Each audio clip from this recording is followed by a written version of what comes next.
Mga celebrities na dinawit sa corruption sa flood control project at nakatanggap daw ng maleta. Sharon Cuneta and Senator Kiko Pangilinan. Hindi napigilan ng megastar na si Sharon Cuneta ang magpahayag ng matinding galit sa social media matapos idawit ang pangalan ng kanyang asawang si Senator Kiko Pangilinan sa mga umano'y tumanggap ng maleta ng pera. Ang paratang ay nagmula sa nagpakilalang 18 dating bodyguard sa isang press conference sa Ortigas. Sa kanyang post, mariing pinabulaanan ni Mega ang akusasyon at ipinaalala ang kanilang naging pagbisita sa Marawi na ginawan pa niya ng vlog. Buong tapang niyang binweltahan ang mga nag-akusa at sinabing, "Talaga ba? Magbibigay kayo ng maleta sa amin sa Marawi pa? Ang kakapal ng mukha ninyo talaga, sukdulan." Idiniin ng aktres na patuloy siyang nagtatrabaho at nagbabanat ng buto dahil pinaghirapan nila ang lahat ng kanilang ari-arian. Sabay hirit na kapatid ng sinungaling ang magnanakaw at ipinasadyos na lamang ang mga naninira sa kanila. Samantala, naglabas din ng opisyal na pahayag si Senator Kiko sa kanyang official page kung saan ipinakita niya ang video ng kanilang pagtungo sa Marawi upang patunayang official business at pasasalamat ang pakay ng pamilya niya roon. Tahasang binatikos ng senador ang mga paratang at tinawag itong basurang ebidensya na puro pasaring at palabas lamang. Dahil idinamay ang kanyang pamilya, nagbabala ang senador na magsasampa siya ng kaukulang kaso sa korte upang pagbayarin ang mga nasa likod ng paninirang puri. Arnold Clavio. Sa kanyang post sa social media, pinasinungalingan ng broadcast journalist ang binitiwang pahayag ng nagpakilalang 18 bodyguards na siya ay hinatiran at nakatanggap ng maleta. Ani Igan. Lies. Nakakatawa, nakakalungkot, pero lahat ng ito ay haharapin ko ng walang takot. Talk is cheap. Bago ang dada, ebidensya muna. Hindi ako natatakot. Wala akong itinatago. Magkita na lang kami sa korte at doon ulitin niya lahat ng kanyang walang kakwenta-kwentang bintang. Matatandaan naman na isa si Igan sa mga kritiko na madalas ang pagpuna sa mga usaping pambansa lalo na tungkol sa flood control scandal. Ayon naman sa pamunuan ng GMA, sinabi ng network na siniseryoso nito ang mga bagay na kinasasangkutan ng integridad ng mga mamamahayag nito at susuriin pa ang issue. Hinihimok din nila ang publiko na pigilin ang paggawa ng mga konklusyon batay sa mga hindi na-verify na impormasyon. Mon Tulfo. Idinaan na lamang sa biro ng broadcast journalist ang pagdawit sa kanya sa flood control scam kung saan pinaratangan siya ng 18 bodyguards na tumanggap din umano ng pera. Sa kanyang pahayag, pabirong hinanap nito ang supot ng pera sa kanyang kaibigang si Joey De Guzman, dating PR man ni Zaldico, at kinwestiyon kung paanong magkakasya ang ₱1,000,000 sa isang supot sa loob ng isang mataong restaurant. Ayon sa kanya, normal na nagkikita sila ni De Guzman para sa kanilang PR consulting business matapos siyang magretiro sa pamamahayag. Kaya naman nagpapasalamat pa siya sa nag-imbento ng kwento dahil nasama siya sa tinatawag niyang Maleta Boys.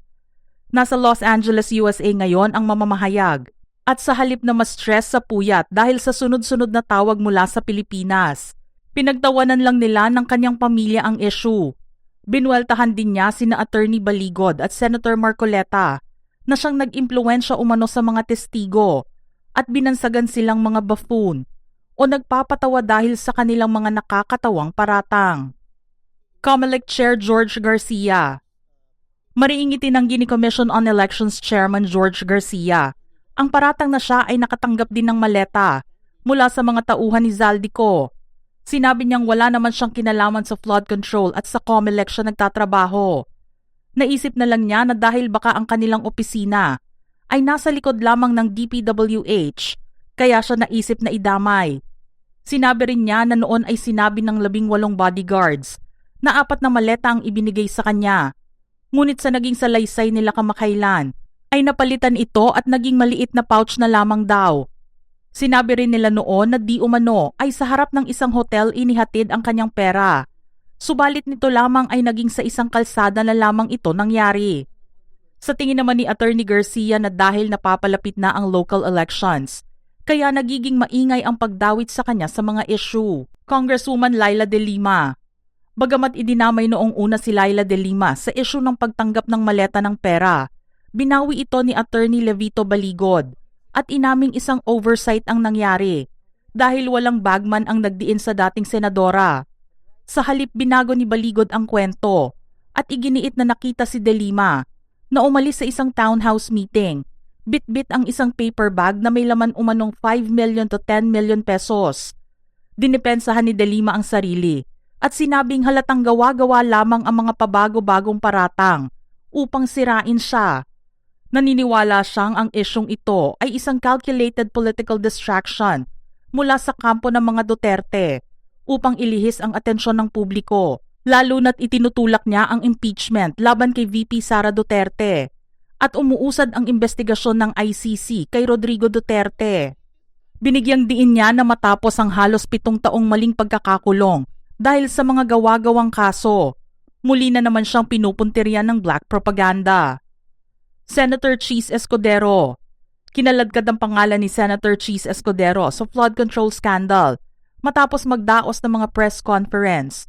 Noong June 4 at 16, 2026, ang 18 nagpakilalang dating bagmen ni dating Ako Bicol Representative Zaldico. Ayon sa dalawa sa mga testigo, personal silang naghatid ng 4 na maletang naglalaman ng milyon-milyong pisong cash sa bahay ni Escudero sa New Manila noong 2024. Direktang binweltahan ni Escudero ang mga paratang at itinangging tumanggap siya ng suhol kapalit ng kanyang mga legislative actions. Giit niya ang kanyang mga naging desisyon sa nahati na liderato ng Senado ay malaya sa anumang impluwensya ng Malacanang o personal na perang pakinabang, kundi para sa interes ng buong institusyon, gaya ng kanyang pagdalo noong June 3 para lamang makabuo ng quorum ang Senado. Senator Erwin Tulfo. Idinamay si Senador Erwin Tulfo sa flood control kickback scandal sa gitna ng mga briefing na inorganisa ng Cayetano Block noong June 4, 2026. Ayon sa testigong si Bernard Gumban at sa abogado nitong si Attorney Levito Baligod, 2 beses nilang hinatiran ng mga maletang puno ng illegal money na nagkakahalaga umano ng 20 million to 50 million pesos ang isang bahay sa Green Hills na pagmamay-ari raw ni Tulfo. Buong tapang na itinanggi ni Tulfo ang mga paratang at binansagang smear campaign ang issue. Agad siyang naghain ng kasong grave oral defamation sa Pasay City laban sa mga nag-akusang bodyguards na sina Gumban, Rosebert Maupan at Benny Bolontate. Sabay po nang hindi man lang alam ng mga ito ang address ng kanyang bahay. Ayon sa senador, ang paninirang ito ay isang malinaw na political hit job na dulot ng pangamba ng kanilang mga katunggali sa malakas na posisyon ng magkapatid na Tulfo sa mga survey para sa darating na 2028 elections. Samantala, ang dating PNP chief at kasalukuyang general manager ng MMDA na si General Nicolas Torre III ay naakusahan din ng isang testigo na sinubukang suhulan ang mga miyembro ng security team ng 50,000 pesos at mga cellphone para pumirma sa non-disclosure agreements at bawiin ang kanilang whistleblowing affidavits. Maging si dating PNP Chief General Romel Marbil ay binanggit din ng mga saksi kaugnay ng high-level coordination and security meetings. Mga ka-showbiz peeps, ano naman ang inyong reaksyon sa ating listahan ngayon? Share your thoughts in the comment section below.